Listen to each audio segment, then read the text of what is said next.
चाहती हूँ कि तुम्हारी शादी हो। और मेरे गांव के बगल में एक सरपंच लाला जी है, उनकी बेटी है जो बीए पढ़ी अच्छी खासी है, और मैं चाहती हूँ तुम उनसे शादी करो। हाँ माँ, मैं शादी जरूर करूँगा। और हाँ, उसके बाप ने बोला है कि फ्रिज देंगे, कूलर देंगे, उनकी माला दहेज मतलब सब कुछ देंगे। तो मैं इसलिए चाहती हूँ कि उसकी शादी तुमसे हो। जब मैं इतना कुछ मिल रहा तो मैं शादी कहीं और क्यों करूँगा, वही पे करूँगा।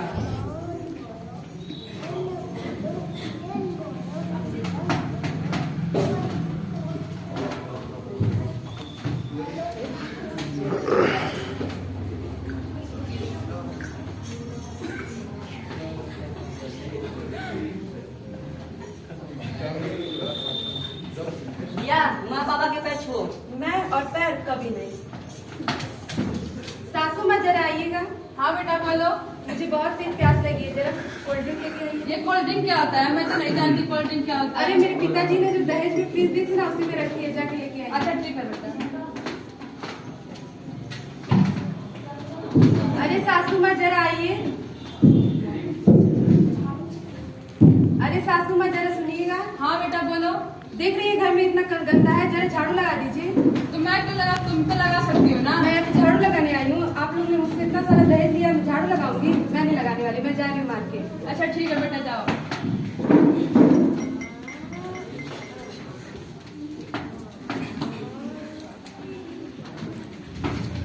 अरे माँ, पे क्या करी हो रही है, कहाँ पे है? क्या करूं बेटा, ऐसी बहू ला दी दहेज के चलते कि वो मुझसे सारा काम करवा रहे हैं। मैं क्या करूं, अब मैं उससे तंग आ गई। कहाँ पे हो? पता नहीं कहाँ गई है वो। हाँ रिया, तुम कहाँ पे हो? माँ यहाँ पे काम कर रही है। मैं आई हूँ ब्यूटी पार्लर में, और आप इतना चिल्ला क्यों रहे हैं? हाँ ठीक है, जल्दी आओ। ठीक है। बेटा चिंटू इधर आना। बेटा इससे अच्छा तो मेरी बड़ी बहू थी। हाँ मैं आपकी पिटाई में तलाक दूंगी। हाँ बेटा मुझे पछतावा हो रहा है। ये बहू ऐसी है कि मुझे नाक में दम करके रखी है, तो मैं क्या करूं। मैं चाहती हूँ मेरी बड़ी बहू वापिस आए। अब जो होगा मैं ठीक है। मैं आप लोग जैसे इच्छा, मैं सरपंच जी को बुला के लाता हूँ। फिर बात किया जब उनके घर वालों से। हाँ सरपंच जी आइए।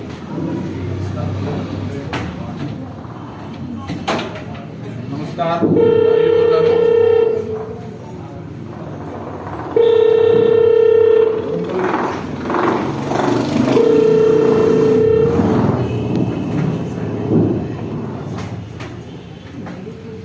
नमस्कार भाइयों और बहनों,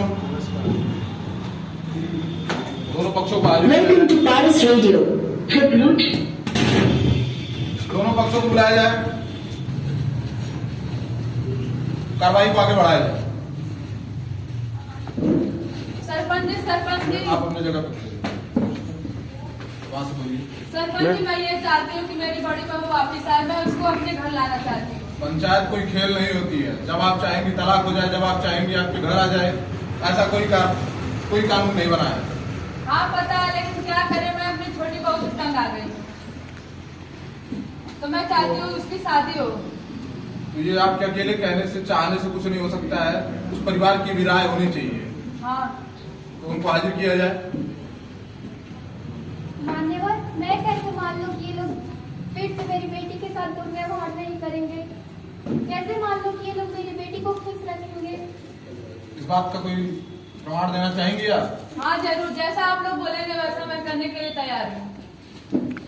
तो एक स्टैम्प पेपर पे आप साइन करके दीजिए।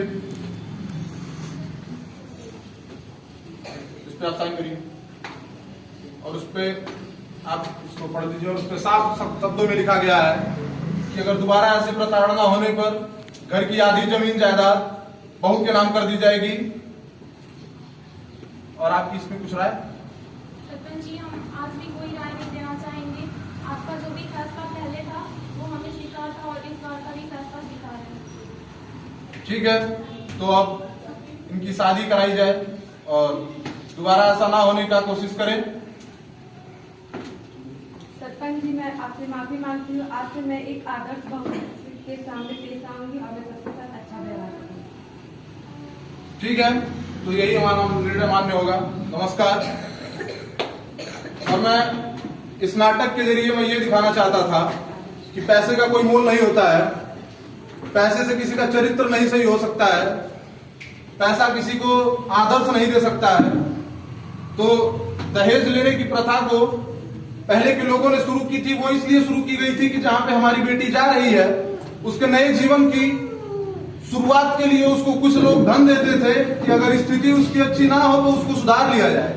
लेकिन आज के दिन पे उसको एक मजबूरी बना दी गई है जो कि कन्या भ्रूण हत्या को भी जन्म दे रही है। अगर हमें कन्या भ्रूण हत्या को रोकना है तो हमें सबसे पहले दहेज प्रथा पे काम करना होगा, क्योंकि गरीब लोग कभी भी बेटी को जन्म नहीं देना चाहते हैं, क्योंकि उनको पता है कि उनकी बेटी गरीब है तो एक गरीब के घर ही जाएगी और क्या पता उनकी बेटी किसी गरीब के घर भी ना जा सके। तो इसलिए कोई भी अपनी बेटी को उम्र भर अपने घर पर नहीं रखना चाहेगा। उनकी स्वाभिमान पे भी ठेस पहुंचती है, लोगों का अलग अलग कहना भी सुनना पड़ता है। तो मेरा आप सभी से यह निवेदन है, आप आने वाले देश के भविष्य हैं, मैं सबसे हाथ जोड़कर विनती करता हूं कि इस ड्रामा को ध्यान से देखें, इसे एक ड्रामे के नजरिए से ना देखें, इसके अंदर की सच्चाई को समझें, इसके उद्देश्य को समझें और आगे से दहेज प्रथा पे थोड़ा ध्यान दें और इसे खत्म करने का कष्ट करें। नमस्कार। सामने एक कविता